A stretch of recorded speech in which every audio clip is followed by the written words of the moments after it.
Eartha Kitt once said, "When I walk into a church, I only see paintings of white angels. Why?" First, let me start by saying I love art. Full stop. I remember being a kid and some of my first intelligible drawings being takeoffs of Keith Haring's animations on Sesame Street. I also remember being in the 5th grade and being captivated by and not returning a library book I discovered on a little-known artist named Vincent van Gogh, as I called him at the time. I love art, all art, and I believe with every fiber of my being that the proliferation of Black figurative art is one of the most consequential cultural responsibilities there is. In 2019, researchers at Williams College in Williamstown, Massachusetts, studied the permanent collections of 18 major U.S. art museums and found that 1% of works were by Black artists. In fact, it's believed that less than 2% of European art from the 11th to 19th centuries depict Black figures. And of those images, rarely are we central, and almost always objectified or subservient. For centuries, the West has used art to reinforce racial hierarchies and erasure, both intentionally and unintentionally. Think about it. Michelangelo's Creation of Adam. You know, the painting with God, Adam, their hands just out of reach. In that painting, God and Adam are white.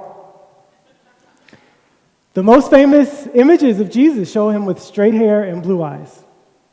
And in the US, particularly, there were the ever-present Sambo images pushed to dehumanize us and show us as unclean and unintelligent. That is why Black art matters. Black artists matter, Black collectors matter. And that's why Frederick Douglass, yes, that Frederick Douglass, successfully set out to become the most photographed person of the 19th century. Photographed more than Abraham Lincoln, more than Mark Twain. And he did it on purpose. He once wrote, "Negroes can never have an impartial portrait at the hands of a white artist. It seems to us that a white man can nearly never take likeness of a Black man without most grossly exaggerating their features." So, he used the art of photography to communicate dignity and determination in the ongoing fight for freedom and equality.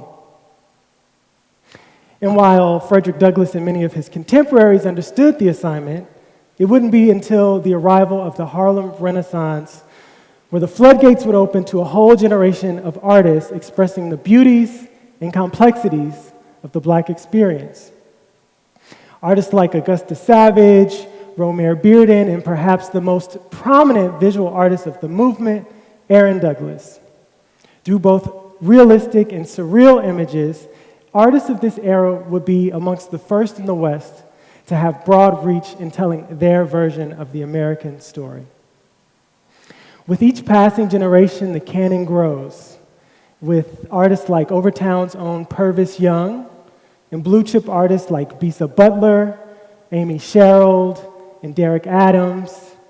Adams, whose contributions go beyond his work as an artist and into the realm of activism by creating opportunities for other artists through organizations like Scope, the art fair he founded, the Last Resort Artist Retreat, and a nonprofit organization called Charm City Cultural Cultivation.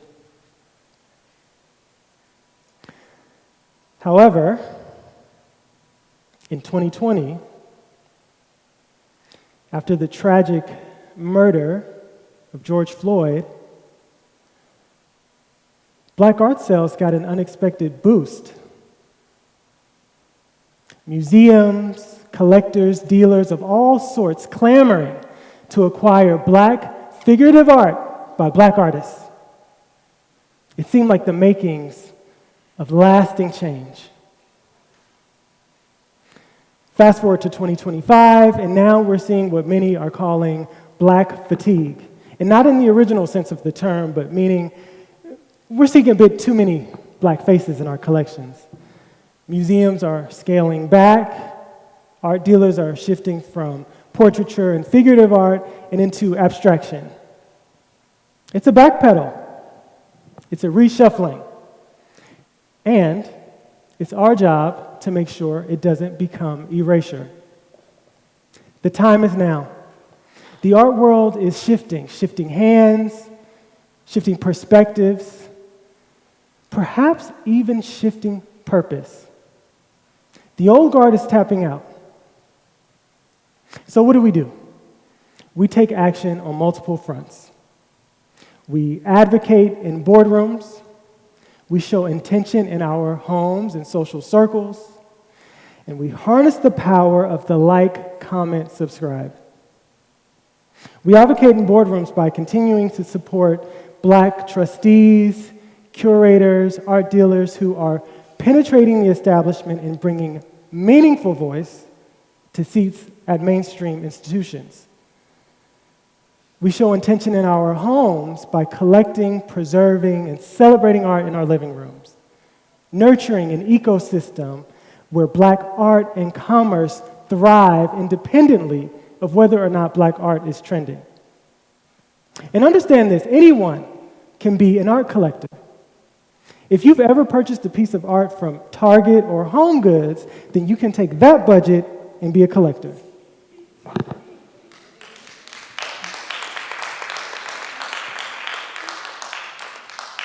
Whether it's a piece, an original by an obscure artist who's just starting out, or an authorized reproduction of Kehinde Wiley from the Brooklyn Museum, your money is being deposited into expanding the breadth of works that tell our many different stories and serve as record-keeping of our existence. You know, even when we aren't actively acquiring art, being intentional about how we spend our free time by supporting the local artistic communities around us. Miami certainly has one of the most active and underrated art scenes in the country. In my free time, I love to come here to Overtown and take in all the murals and spend time at gallery spaces like Hampton Art Lovers at the historic Ward Rooming House. And when we're on our phones, we harness the power of like, comment, subscribe by feeding the algorithm positive engagement on images we want to see uplifted. We help shape a digital landscape where Black art thrives.